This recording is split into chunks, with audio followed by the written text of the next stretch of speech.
दोस्तों, आज पेश है कब्र का कैदी मनोज की। ये कवर चित्र है इसका।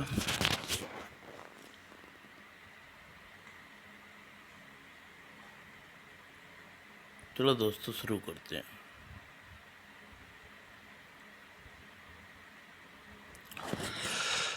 सोनपुर स्थित सैकड़ों साल पुराने एक किले में के खंडरों में पुरातन विभाग की तरफ से खुदाई का कार्य चल रहा था। उस कार्य के इंचार्ज पुरातत्व विभाग के 4 सीनियर इंजीनियर थे, जिनके नाम क्रमशः इस प्रकार हैं: राजन नारायण, राजेश वर्मा, अमरकांत और शमशेर सिंह। जल्दी जल्दी काम करो, बहुत खुदाई करनी बाकी है। मजदूरों को निर्देश देने के बाद अमरकांत अपनी तीनों साथियों के पास पहुंचा। दोस्तों, क्यों ना हम लोग चलकर खंडर में बचे हुए अन्य हिस्सों की जांच पूरी कर लें। गुड आइडिया, आओ चलते हैं। और चारों चल पड़े एक तरफ। और कुछ देर बाद ही वह चारों हाल में पहुंचे, जिसके अधिकांश हिस्से सही सलामत थे। हम लोग अपना काम यहीं जगह आराम करते हैं, जैसा तुम उचित समझो।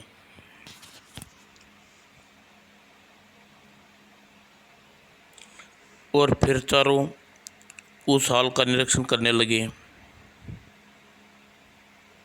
लेकिन काफ़ी देर तक काम करने के बावजूद उनमें से हाथ कोई सफलता नहीं लगी।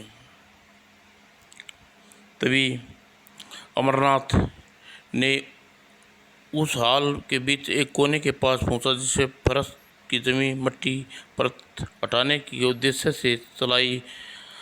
अचानक ही वह भरभरा कर अंदर धंसता चला गया। वह गड्ढा नजर आने लगा। अरे यह क्या गड्ढा, इसमें तो बनी सीढ़ियाँ हैं। और अमरकांत ने उत्तेजित आवाज़ जल्दी उन चारों के साथियों को पुकारा। अरे देखो, जल्दी आओ, यहाँ गड्ढा कैसा है। लगता है इस फर्श के नीचे कोई तहखाना है। तुम बिल्कुल ठीक कह रहे हो राजेश। पुराने ज़माने के राजा महाराजा अक्सर अपने किलों में इस तरह के तहखाने बनवाया करते थे। आओ देखते हैं इस तहखाने में क्या है, चलो। और फिर चारों एक एक करके तहखाने में दाखिल हो गए। उफ, यहाँ गुफा अंधेरा है, कुछ दिखाई नहीं दे रहा। ठहरो, मैं भी टॉर्च चलाता हूँ। और अगले ही पल श्याम सिंह ने टॉर्च जलाई और टॉर्च के प्रकाश से चारों नीचे उतरने लगे। जैसे ही वे लोग तहखाने के भीतर प्रवेश किया तो उनकी आंखें, अरे चमक कैसी है। कुछ क्षण बाद उनकी आंखें देखने योग्य हुई। वहाँ के दृश्य देखकर आश्चर्यचकित से उछल पड़ी। इतना बड़ा खजाना, और वह तहखाने में चारों हीरे जड़ित बड़ी बड़ी सोने की मूर्तियाँ एवं बहुत ही संदूक नजर आई। नज़दीक पहुंचकर उसने संदूक खोले तो दंग रह गए। ओह माय गॉड, इतनी दौलत! लगता है यस सोनपुर के राजा का खजाना है। तभी राकेश वर्मा की दृष्टि तहखाने के बीच में एक जगह पर केंद्रित होगी। लगता है वहाँ कोई समाधि है, आओ चल कर देखते हैं। चारों लपक कर उसके करीब गए। देखो, एक पत्थर लगा हुआ है जिस पे किसी विचित्र भाषा में खुदा है। यू आर राइट, उसी काल की भाषा लगती है ये किला बनाया हुआ। हटो, मैं देखता हूँ, मुझे यह प्राचीन भाषा का ज्ञान है, मेरी समझ में यह भाषा आ जाएगी। और राजनारायण आगे बढ़कर उस कब्र में लगे पत्थर को साफ किया। अपनी टॉर्च के प्रकाश से उसे लिखी ध्यानपूर्वक देखने लगा। कुछ देर बाद, मैं इस लिपि को पढ़ सकता हूँ। तो जल्दी से बताओ इस पे क्या लिखा है। इस लेख पर कब्र सोन इस लेख के अनुसार यह कब्र सोनपुर के राज्य के महामंत्री की है, जिसे तांत्रिक विद्याएं का शौक था। एक बार उसी तंत्र सिद्धि के चक्कर में उस शैतानी आत्मा का साया पड़ गया और वह स्वयं पिशाच बनकर लोगों को खून पीने लगा। इसलिए तत्कालीन ही महाराज मान सिंह ने उसे मारकर यहाँ दबाया और साथ ही इस लेख में चेतावनी दी है कि व्यक्ति इसकी कब्र तोड़ने की कोशिश न करें, लेकिन अगर कब्र टूट गई तो पिशाच पुनर्जीवित हो जा उठेगा और वह मौत का तांडव करने में नहीं रोका जा सकता। सुनकर अमरकांत श्याम सिंह से मुखातिब हुआ। तुम्हारा इस चेतावनी के बारे में क्या विचार है श्याम सिंह? मुझे तो ये सारी बकवास लगती है। भला हजारों साल पहले कोई दगाया गया मुर्दा जीवित हो सकता है? मेरे विचार से तो ये कब्र यहाँ रखे खजाना दबाया है और पत्थर इन बातों के लिए लिख दिया कि इस मरे हुए व्यक्ति को कब्र न तोड़ने की कोशिश न करे। तुम्हारी बातों में सहमत हूँ नहीं हूँ अमर सिंह। ऐसा भी तो हो सकता है कि इस पत्र में लिखी सारी बात सही हो। तुम क्या कह रही हो राजनारायण? मैं भी यही मानता हूँ। और चंद्र सिंह और के चुप होते तीनों एक तरफ देखकर चुप रहना ही ठीक समझा। वो तुरंत ही वहाँ प्राकृतिक इंसान और उसके मुंह में पानी आ गया। दोस्तों, ठीक है दोस्तों, मैंने भी तुम लोगों के विचार से सहमत हूँ, लेकिन मेरे दिमाग में एक बात आ गई। उसे तहखाने में रखे खजाने को हम चारों के अलावा किसी अन्य के बना तक नहीं है। इसलिए क्यों ना हम चारों इस खजाने को आपस में बांट लें। यदि सरकार को पता चल गया तो यह सारा खजाना खुद जब्त कर लेगी और हम हाथ मलते रह जाएंगे। ऐसा कदापि नहीं हो सकता। लोग अपने देश की गद्दारी नहीं कर सकते। मैं तुम्हारी बात से सहमत हूँ और मैं भी। और जब अमर सिंह लाख कोशिशों के बाद भी उनका कोई साथी बेईमानी पर नहीं तैयार हुआ तो अमर सिंह ने हथियार डाल दिए और शैतानी मस्तिष्क में कुछ सोचने लगा। मूर्खों, तुम सरकार खजाने के बारे में बताओगे जब ना तुम मेरे साथ जीवित बचोगे। और फिर चारों तहखाने से बाहर निकल आए और हाल हो गई। शाम हो चुकी है, इसलिए लेक हाउस में जाकर सोने का इंतजाम करता हूँ। तुम लोग अपनी अपने काम निपटा कर जल्दी आना। ठीक है, तुम जाओ, हम लोग डिनर के वक्त वापस पहुँच जाएंगे। और श्याम सिंह वापस अपने रेस्ट हाउस में पहुँचने से पहले ही सपेरों की बस्ती में गया। वहाँ एक सपेरे से मोटी रकम देकर उसने फंसाकर उसे खतरनाक किस्म का जहर प्राप्त कर लिया। तुरंत तत्पश्चात वह गेस्ट हाउस में लौटकर खाना तैयार करवाया और जहर के चुपके से खाने में मिला दिया। अब इस सोने के खातिर इन तीनों को दुनिया से कुछ कर जाएंगे और उस खजाने का मेरा अधिकार हो जाएगा। हा हा। और फिर श्याम सिंह ने गेस्ट हाउस के नौकर को उस दिन की छुट्टी दे दी और अपने साथियों की आने की प्रतीक्षा करने लगा। कुछ देर बाद राजेश और राजन नारायण गेस्ट हाउस पहुँचे। आओ दोस्तों, खाना खाने की तैयार। मुझे तो बहुत जोर की भूख लगी है। जिसने किसी भी श्याम सिंह संदेश बाल बराबर भी संदेश नहीं था। और फिर वे खाना खाने लगे। श्याम सिंह ने जहर अपने खाने में नहीं रखा था और सिर्फ दिखावे के लिए खाने का नाटक कर रहा था। तभी उफ, मुझे क्या हो रहा है? हाय, मेरी आंखों के सामने अंधेरा छा रहा है। आह! और अगले ही पल हा दोस्तों, चूँकि खजाने की हिस्सेदारी तुम लोगों ने मेरे साथ करने से इनकार कर दिया, इसलिए मैंने सोचा क्यों ना इस खजाने को अकेले ही हथिया लूँ। कमीने, तूने धोखा दिया। मैं तुम्हें नहीं छोड़ूंगा। और तुरंत अगले पल अमरनाथ जब नारायण और राकेश तीनों को अपनी जगह पर लुढ़क के ठंडे हो गए। चलो, इन तीनों की छुट्टी हो गई, अब मुझे जल्दी से इनकी लाशों को ठिकाने लगाना चाहिए। तुरंत श्याम सिंह ने रात के अंधेरे में गेस्ट हाउस के पीछे एक गड्ढा खोद कर उन तीनों की लाशों को दफना दिया। अब मुझे सुबह होने से पहले ही वह खजाने को लेकर निकल जाना चाहिए, ताकि लोग यह समझे कि पुरातत्व विभाग के चारों इंजीनियर इस इलाके की आतंकवादियों ने अपहरण कर लिया। और पुलिस कुछ दिनों तक जख्म मारती रहे, अपने आप ही खामोश बैठ जाएगी। और कुछ देर बाद श्याम सिंह कुदाल और टॉर्च लेकर तहखाने की दाखिल हो गया। अब यह सारा खजाना मेरा है, इस कब्र के दरवाजे दबा खजाना भी मैं नहीं छोड़ने वाला। उससे के बाद दुनिया का सबसे अमीर आदमी कहलाऊंगा। दुनिया मार भर में मेरे सारे सुख ऐश्वर्य मेरे कदमों में होंगे। हा हा हा।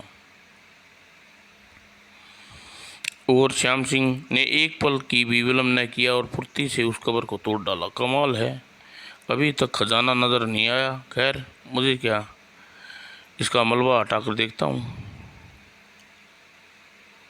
और श्याम सिंह मलबा हटाने के लिए जैसे ही आगे बढ़ा, अचानक कब्र के दो हाथ निकले और श्याम सिंह की टांगें पकड़ी। आह नहीं, बचाओ। और अगले ही पल हाथ ने उसे गेंद की तरह उछाल दिया। धड़ाम। अगले ही पल नहीं। हा हा हा, डरो नहीं, क्योंकि तुमने मुझे सैकड़ों वर्ष बाद इस कब्र से कैद मुक्ति दिलाई, इसलिए मैं तुम्हें एक आसान मौत दूंगा। मुझे मत मारो, ये सारी दौलत ले लो, मगर मुझे मत मारो। तभी श्याम सिंह न जाने कहाँ सताया आ गया और अब वहाँ से जान बचाने के लिए पलट कर भागा। हा हा हा। तुरंत ही उसके पैर एक पत्थर से टकरा गई और गिरा धड़ाक, और वह धड़ाम से एक हीरे रात के संदूक पर गिरा। धड़ाम। उसके बाद उस पिशाच ने श्याम सिंह को संभलने का मौका नहीं दिया और दर्द से उसकी गर्दन दबोच लिया। आई नहीं। और फिर उसकी गर्दन में दांत गड़ाकर उसका खून पीने लगा। अमर सिंह के खून पीने के बाद पिशाच कुत्ते खाने के बाहर आ निकला। अब मुझे ताज़ा इंसानी खून चाहिए। हिस हिस हिस। उस खंडर के बाहर दिन भर थके मजदूर आने वाले शहर से बेखबर थे। हिस हिस हिस। और पिशाच एक सोते हुए मजदूर पर झपटा। बचाओ। और उसकी गर्दन में अपने नकुले दांत गड़ाकर खून पीने लगा। उस मजदूर को चीख सुनकर आसपास सोए मजदूर लड़खड़ाकर जागे। अरे, ये इंसान के रूप में कोई शैतान लगता है। इसने हमारे साथी को मार डाला, हम इसे जिंदा नहीं छोड़ेंगे। और तभी पिशाच ने अपना खून भरा चेहरा उसकी तरफ उठाकर डरावनी डकार लिया। अपनी मौत की दावत, अपनी मौत मर्द को जाग गया। आओ, हम तुझे मार कर दफन कर देंगे शैतान। और साथ ही कुछ मजदूरों ने अपनी लाठियां और शैतान पर हमला बोल दिया, परंतु नर पिशाच को उन लाठियों का कोई प्रभाव नहीं हुआ। हा हा हा, बचाओ। और इस दृश्य को देखकर अन्य मजदूर में खलबली मच गई। भागो भागो। और लेकिन मजदूरों को भागने का अवसर नहीं मिला,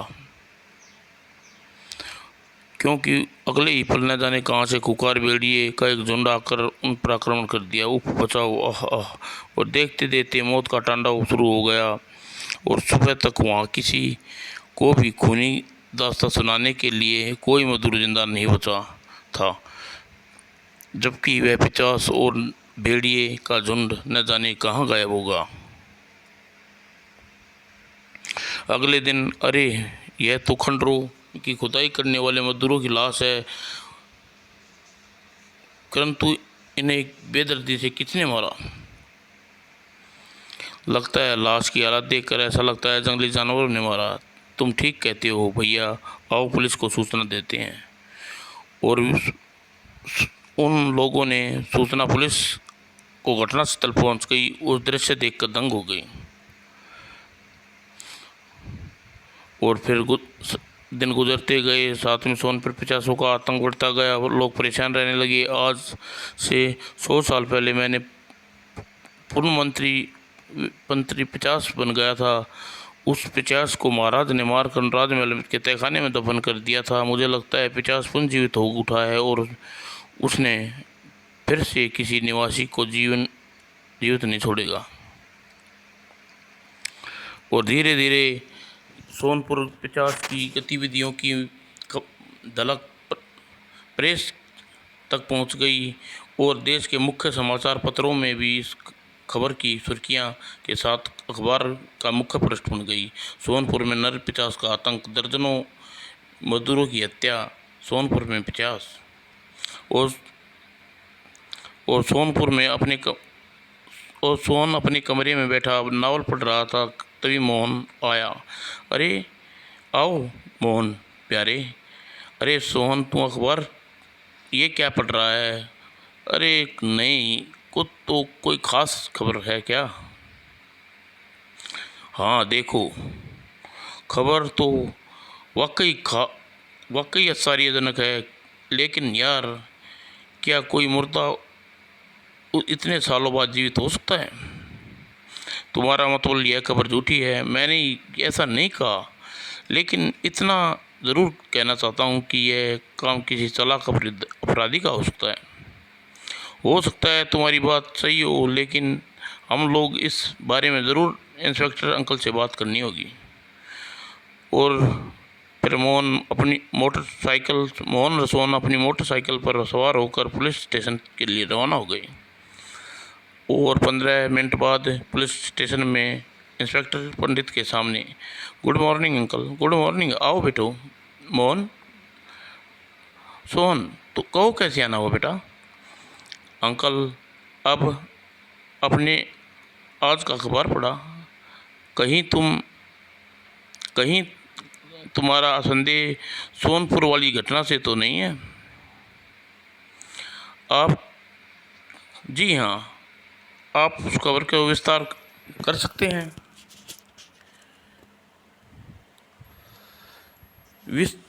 विश्वास तो नहीं करता, परंतु खबर हिंदुस्तान के इतने बड़े अखबारों में छपी है तो उसमें कुछ सच्चाई है। अंकल, सोनपुर देश का एक सीमावर्ती कस्बा है। उस कस्बे के पास हमारे एक दुश्मन की सेना पड़ता है। कहीं मतलब हमारा कोई दुश्मन वहाँ पिचास की आफत फैलाकर कोई भयानक षड्यंत्र तो नहीं रच रहा? तुम्हारा ख्याल ठीक है, हो सकता है सोन, लेकिन वे लोगों के मामले में क्या कह सकते हैं? ये मामला तो स्टेट पुलिस के अंडर में रहता है, परंतु हम लोग व्यक्तिगत रूप से वहाँ जाकर पता लगा सकते हैं कि वह पिचास का रहस्य है। विचार बुरा नहीं है, परंतु तुम्हें इस मामले में बहुत सावधानी बरतनी लेना होगा। अपनी हमारी तरफ से बेफिक्र रहना होगा कल।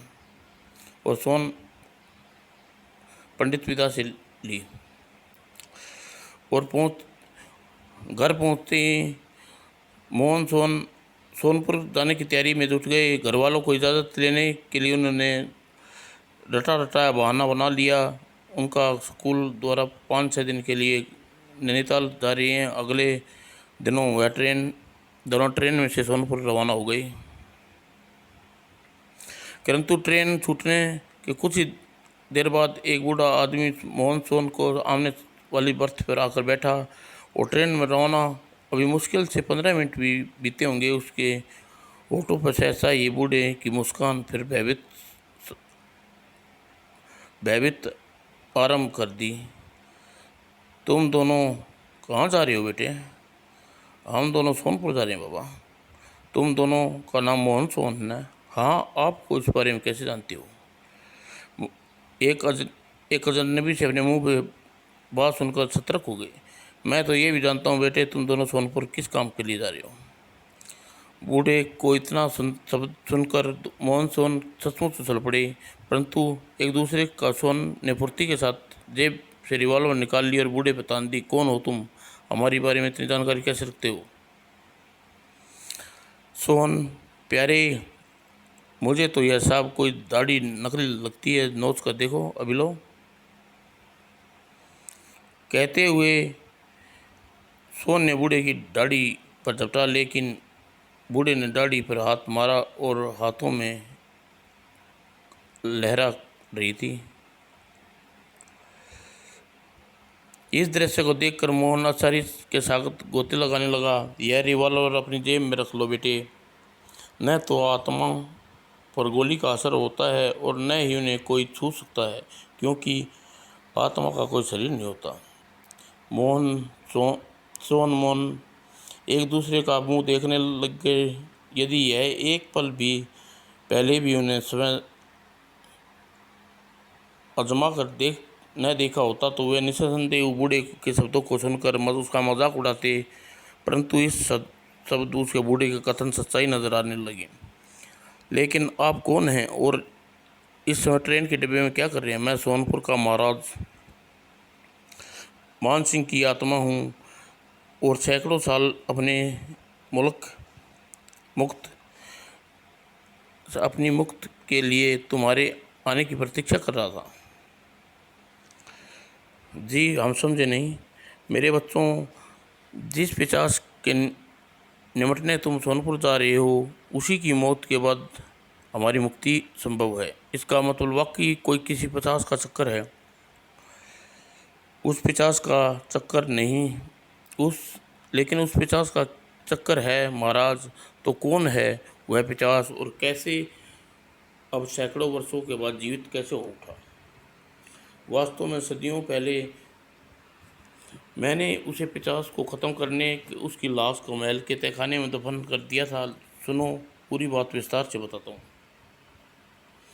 आज से सैकड़ों साल पहले की बात है, जब एक दिन सोनपुर राजमहल के दरबार लगा था, तभी एक घबराता हुआ गरीब युवक दरबार में प्रविष्ट हुआ। महाराज, दुआई महाराज, दुआई, हमारी रक्षा कीजिए। तुम कौन हो युवक और तुम्हारी क्या समस्या है? मेरा नाम सूरज है अंधाता और मैं रामपुर का रहने वाला हूँ। एक नरपिशाच अब हमारे गांव में अनेक लोगों को तबाही मचा चुका है। वह नरपिशाच अन्य नहीं, आपकी महामंत्री कालदेव है। क्या बकते हो? ऐसा कोई कदाच नहीं हो सकता। मैं सच कह रहा हूँ महाराज। लगता है तुम पागल हो गए हो। हमारे महामंत्री पर ऐसा बेहुदा आरोप लगाते हो। सैनिक, इस धक्के देकर बाहर निकाल दो। योग्य महाराज। और इस घटना के कुछ दिन पश्चात ही एक दिन रात काल निमट कर मैं अपने शयन कक्ष में पहुंचा तो मैंने देखा एक सोते हुए नन्हे कुमार पर झुका है। कौन है तुम और इस समय हमारे कक्ष में क्या कर रहे हो? और महामंत्री महाकाल, तुम वाकई नरपिशाच बन गए हो? हाँ महाराज, मैं पिशाच बन गया हूँ, लेकिन तुम्हें मेरा रहस्य जानकर अच्छा नहीं किया। लेकिन अब तुम जीवित नहीं रह सकते। हा। लेकिन मैं उस पिशाच को डरा नहीं, अपनी तलवार निकाल पर उस पर टूट पड़ा। आज मैं तुझे जीवित नहीं छोड़ूंगा, वरना तूने मेरे बेटे को जान ली है। तुरंत ही महाकाल अपनी पिशाचिक शक्तियाँ दिखानी आरंभ कर दी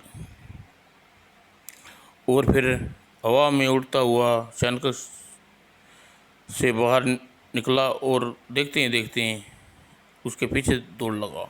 भागता कहाँ है? कहा, और मेरे हाथों से तुझे कोई नहीं बचा सकता। और मेरे आदेश पर सैनिकों ने उड़ते हुए काल पर तीर चलाए। उफ नहीं, इस पर तीरों का कोई असर नहीं हो रहा और बुरी तरह महाकाल उड़ता हुआ पहाड़ी पर बने काली मंदिर तक पहुंच गया और सैनिकों के साथ उसके पीछे। तभी काली मंदिर के पुजारी हम लोगों को रास्ता रोक लिया। महाराज, इस दुष्ट को वैसे मारना असंभव नहीं है, लेकिन मारना है तो काली के उस त्रिशूल का प्रयोग करिए जिसे दुष्ट की मौत इसी त्रिशूल से होगी। और तभी महाकाल ने मेरे ऊपर झपटा और मैंने पुजारी काली माँ का त्रिशूल फुर्ती से उसके वार किया और सीने पे कर दिया। आह! और उसी पल त्रिशूल के वार से महाकाल का अंत हो गया। और तत्पश्चात पुत्र मोह में अंधे होकर मैंने उसकी लाश का अंतिम संस्कार करवा कर उसे अपने महल के तहखाने में दफना दिया, ताकि उसकी आत्मा कभी मुक्त ना हो सके। वह जगह उस जगह लिखवा दिया कि भविष्य में कोई व्यक्ति इसे कब्र को ना तोड़े, यह पिता जीवित हो जाएगा। किंतु पुरातन विभाग के एक लालची इंजीनियर श्याम सिंह के कारण वह पिशाच पुनर्जीवित हो उठा। पता नहीं अब तक कितने निर्दोषों की हत्या कर दी। यह सुनने के बाद पश्चात मोहन गंभीर समर हो उठा। तो फिर इसका मतलब पिशाच का अंत नहीं होगा। यह दुनिया में कुछ भी असंभव नहीं है होता मेरे बच्चे। इस पिशाच का अंत मुश्किल ज़रूर है, लेकिन मगर संभव नहीं है, असंभव नहीं है। तो फिर हमारी जान ही क्यों न चली जाए, हम उस पिशाच का अंत जरूर करेंगे। शाबाश मेरे बच्चों, मेरा आशीर्वाद तुम्हारे साथ है। अब अच्छा, अब मैं चलता हूँ। और फिर पलक झपकते ही राजा मान सिंह की आत्मा गायब हो गई। उफ, यह अचानक महाराज गायब हो गई। सोन प्यारी आत्माओं के लिए एकाक गायब हो जाना मामूली बात है, इसलिए उसके पास हमारे जैसा शरीर नहीं होता। और ट्रेन निर्धारित समय पर सोनपुर पहुंच गई और मोहन सोन स्टेशन से निकलकर सबसे पहले ठहरने की जगह का प्रबंध किया और एक गेस्ट हाउस में मिल गई। चलो, अपने सिर छुपाने के लिए जगह तो मिली, तो अब क्या इरादा है? फिलहाल तो सोने का इरादा है, सुबह का प्रोग्राम बनाएंगे। और सुबह कोई भी कदम उठाने से पहले नरपिशाच के बारे में पूरी जानकारी हासिल कर लेनी चाहिए। ये काम तो गेस्ट हाउस का वेटर भी कर सकता है। ठीक है, बुलाओ उसे। और मोहन ने टेबल हाउस पर वेटर बुलाया। मोहन ने टेबल हाउस के वेटर को बुलाया और उसे पूछने लगा, इस पिशाच का आतंक कब से है? पुराने किले तक सीमित नहीं रहा, बल्कि वह रास्ते में सोनपुर की बस्ती में भी घुसकर लोगों को हत्या करने लगा है। अतः आज रात ही होते ही पिशाच का आतंक फैल जाता है। लोग के घर से निकलना बंद कर दिया है और सड़कों पर सुनसान हो जाती है। वेटर ने के जाने के बाद तैयार हो जाओ सोन प्यारे, आज रात हम दोनों उस पिशाच का स्वागत करेंगे। क्यों नहीं? वह पिशाच आसानी से हम दोनों का खून पी जाएगा। उसी रात दोनों पिशाच की तलाश में सोनपुर की सुनसान सड़कों पर भटक रहे थे। इस तरह हम कब तक भटकते रहेंगे मोहन प्यारे? अब तो टांगी कितनी कीर्तन करने लगी है। चलते चलते ही उस पिशाच का कोई आता पता नहीं है, जो हम वहाँ पहुँचकर ही हाथ मिला लें। उसे इसी तरह तलाश करना होगा। तभी लगता है वहाँ कोई है। छुप जाओ। सोन फुर्ती से छुप गया और कुछ देर बाद साया पेड़ों के करीब आकर पहुंचा और ठनक गई। पिशाच था। ओह, यह तो वही पिशाच है। तो फिर देर किस बात की, आओ शुरू हो जाते हैं। और मोहन सोन पेड़ के पीछे से निकली। हा, लगता है सोनपुर वाले लोगों को ने डर खुद भी मुझे शिकार भेजने आरंभ कर दिया है। हम लोग शिकार नहीं बल्कि शिकारी हैं पिशाच। और फिर सोन और मोहन हवा में जंप लगाई और पैरों का भरपूर धकेल दिया। ठोकर इतनी मजबूत थी कि पिशाच एक पल में अड़खड़ा गया, और परंतु उसने अगले ही पल पिशाच ने दूसरा वार कर पाता। पिशाच का जोरदार घूंसा सोन के चेहरे पर पड़ा। इतना शक्तिशाली था, सोन की आंखों के तारे नजर आने लगे। और फिर अगले ही पल उसने सोन को मोहन पर फेंका। धड़ाक। और तभी मोहन सोन ने रिवॉल्वर निकाल ली। खबरदार, तो और ना गोली मार देंगे। ही, इन खिलौनों से मेरे ऊपर कोई असर नहीं होता। और लेकिन 50 के आगे बढ़ते देख ट्रिगर दबा दिया। 50 के ऊपर गोलियां कोई असर नहीं होता। मोहन चिल्लाया, अरे अब तो वाकई गोलियां का कोई असर नहीं हो रहा, तो फिलहाल जान बचाकर भागने में अलावा है, और भागो। और अगले ही पल दोनों वहाँ से भाग गए। हा हा हा, बचकर कहाँ जाओगे? हे भगवान, आज इसे बचना मुश्किल है। तभी सोन जल्दी ही मंदिर में दाखिल हो। कड़क कड़क कड़क कड़क। और परंतु 50 फुर्ती के साथ अलग अलग दिशाओं में जंप लगा दी और 50 का वार खाली गया। और मोहन सोन मंदिर में अंदर घुस गए। 50 मंदिर में काफ़ी फासले पर ठनक गया। आज तो बच गए, लेकिन आइंदा नहीं बच पाओगे। अगले ही पल 50 के जिस्म में धुएं में परिवर्तित होकर लुप्त हो गया। और रक्त खतरा टलने के बाद मोहन वापस अपने गेस्ट हाउस पहुंचा। आज तो बाल बाल बच्चे मोहन प्यारे, जहाँ इंसान की ताकत के साथ ईश्वरीय शक्ति की मदद करती है। ठीक कहते हो प्यारे, आज हम मंदिर की वजह से बच गए। और मोहन सोन बुरी तरह थके हुए थे। पता बिस्तर पर पड़ते हैं उन्हें गहरी नींद आ गई तब। और अगली सुबह उसी दिन मोहन और सोहन सोनपुर की सड़क पर चक्कर लगा रहे थे। और सीधी वह भटकते हुए उस पहाड़ी के करीब पहुंच गए जिसमें माँ काली का मंदिर बना हुआ था। और मंदिर काली दृष्टि पड़ते ही जल्दी ही पहाड़ी पर चढ़ने लगे। और सीधी, माँ हमें शक्ति दो ताकि हम उस 50 का अंत कर सकें, लोगों की रक्षा कर सकें। तभी मोहन की दृष्टि काली माँ के हाथ पे थमे त्रिशूल पर पड़ी। उसके मस्तिष्क में महाराजा जय सिंह के शब्द गुजरे, मैंने माँ काली के त्रिशूल से महाकाल का अंत किया। ओह, इसका मतलब 50 का अंत इसी त्रिशूल से संभव है। और फिर त्रिशूल लेकर सीधे वो किले की तरफ बढ़ गए। सोन प्यारे इस हाल को छोड़ने के लिए सारा खंडर छान मारा, लेकिन वह 50 कहीं नहीं दिखाई दिया। आओ इसमें भी देख लें। और अगले ही पल वे हाल में प्रविष्ट हो गए। तभी उसकी नज़र एक कोने में बने खड्डे पर पड़ी। शायद वहाँ तहखाने है सोन।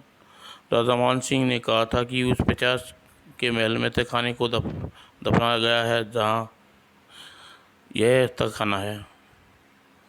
और अगले ही पल तहखाने में थे। ओ गॉड, इतना सारा धन लगता है राजा मान सिंह का खजाना है। तुम ठीक कहते हो प्यारे। तभी अपने पीछे 8 पाकर पुरते चपलटे, हाँ तुम्हारा मौत तुम्हारे साथ, लगता है तुम्हारी मौत तुम्हें यहाँ खींच लाई है। हाँ, लगता है तुम्हारी मौत मेरे हाथों लिखी है। ओह, आज मौत हमारी नहीं तुम्हारी हो आई है 50। तुमने बहुत निर्दोषों का खून पिया है, लेकिन हम तुम्हारा अपनी इस 50 योनि से मुक्त हो जाओगे। और कहने के साथ ही मोहन बिजली की फुर्ती से उस त्रिशूल का वार 50 पर कर दिया। तभी 50 को जोरदार घुमा और चेहरे पर घुसा रसीद कर दिया। धड़ाम। अगले ही पल मोहन फुर्ती से संभलाव कर खड़ा हुआ और हाथ में त्रिशूल छूट कर दूर जा गिरा। तभी मोहन ने किक 50 पैरों की किक 50 की धरती पर गिर पड़ी। और तुरंत इससे पहले ही मोहन सोन दूसरा वार कर पाते 50 ने उन दोनों को दबोच लिया और हवा में उड़ता चला गया। हा हा हा। और फिर उसे तहखाने की छत तक ले गया और अब नीचे गिरते ही हड्डियाँ कचुम्बर बना दी। डाक। और लेकिन मोहन सोहन किसी सर्कस के खिलाड़ी की तरह समान हवा में कलाबाजियाँ खाती हुई फर्श पर पैरों के खड़ी हो गई। मोहन, मार डालो इसे 50 को। हा हा, पिद्दी मुझे मार देंगी क्या? और अगले ही पल 50 ने मोहन को उठाकर हवा में उछाल दिया और मोहन ठीक त्रिशूल के पास गिरा। ओह, काली का त्रिशूल! और अगले ही पल उठकर 50 के सीने में घोंप दिया। त्रिशूल लगते ही 50 का जमीन पर गिरकर ठंडा हो गया। ओम, मारा पापड़ वाले को, वो जल्दी चलो, हम लोग को खबर करनी चाहिए कि 50 का आतंक हो गया, सदा के लिए मुक्ति मिल गई, चलो। और अब सुबह का उजाला फैल चुका था, जिससे शहर के बाहर निकल आए थे और तेज मंदिर के पुजारी के नृत्य में थे।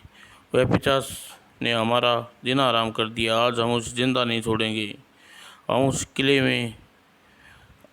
में आग लगा देंगे। ठहरो, अब तुम लोगों को कुछ करने की ज़रूरत नहीं है, 50 का आतंक ख़त्म हो चुका है। हाँ हाँ हाँ हाँ, लेकिन आप लोगों को विस्तृत अंतिम संस्कार करना होगा, तभी उसकी मुक्ति संभव है। क्या 50 को किसने मारा? ये बालक ठीक कह रही हैं। और फिर किले के में ही 50 की चिंता सजाकर उसका अंतिम संस्कार कर दिया गया। और फिर दोनों सोनपुर के निवासी मोहन सोहन के कृतज्ञ थे, अतः उन्हें अगले रोज दोनों को वापस छोड़ने के लिए स्टेशन पर सैकड़ों लोग स्टेशन पर विदा कीने आए। हम तुम्हें कभी नहीं भूलेंगे बहादुर बच्चों, बाय बाय। और तुरंत जैसे ही ट्रेन मोहन सोहन का सामने वाली बर्थ पर पुनः मान सिंह की आत्मा में उपस्थित नजर आने लगी। अरे हाँ मेरे प्यारे बच्चों, तुम लोगों ने अपने सूझबूझ और बहादुरी से उस 50 का अंत करके प्रेत योनि से मुक्ति कर दिया है। आज ही आखिरी दफ़ा तुमसे मैं विदा लेने आया हूँ। विदा महाराज। और उसी के साथ महाराज अग्रसेन की आत्मा अदृश्य हो गई। समाप्त दोस्तों। ठीक, बढ़िया थी।